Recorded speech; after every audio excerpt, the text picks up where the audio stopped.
We study what we call weight maintainers. And they're kept at what's called the Weight Control Registry. And it's University of Pittsburgh and Colorado actually have a database of what we call successful weight maintainers. And we look at all the common denominators in these people.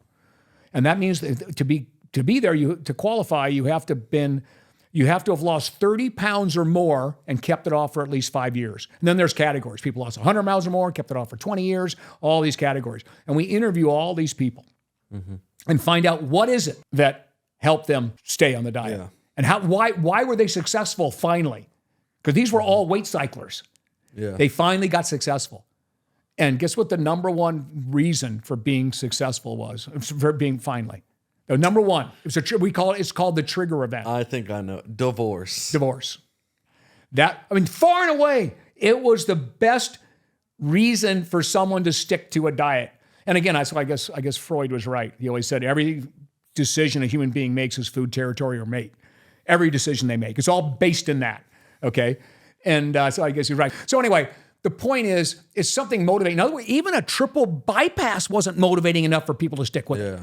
But anyway, so it wasn't even a health event. It was a divorce that made them stick with it. Now, what are the common denominators? One, a calorie-restricted diet, movement, regular movement. Walking was the big thing. They have big, long walks daily and a little exercise program. Okay, those were the common denominators that kept them doing it, right? And then, social help as well. Because that's one of the harder things for people to do when they're dieting. They go to their families, and if they're dieting, everybody else looks at them funny. It's because food is so social nowadays. Yeah. But yeah, so that's it. And then motivated to get through a plateau. As long as you know the answer, and if you blow it one day, you can easily make it up. Yeah. If you ate 1,000 calories too much in one day, all you got to do is cut it down 250 and 250 and 250 and 250 for the next 4 days, and you're right back on schedule. Yeah. And I always tell people that, because there's going to be those times when you do it, but you can't just blow it and I blew it, so screw it. Yeah. Can't do that. It's not work, because every calorie counts going in your body. Every calorie counts, and people don't realize it. I've watched people, and there's no bullshit. You imagine how many millions of people I work with, right? With all the organizations that I built all their programs for, from Crunch, UFC, 24-Hour Fitness, Goal, all these.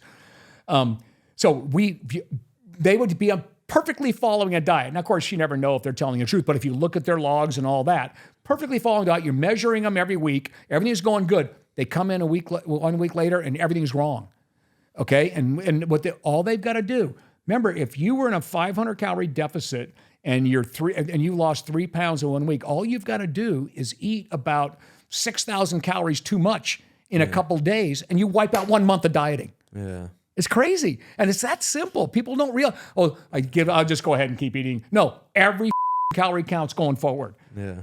So just keep that in mind when you're dieting. So you can always make up the days you blow it. It's easy to make them up. Just walk more the next day, eat a little less the next day, and you'll be back on schedule within a week. Yeah.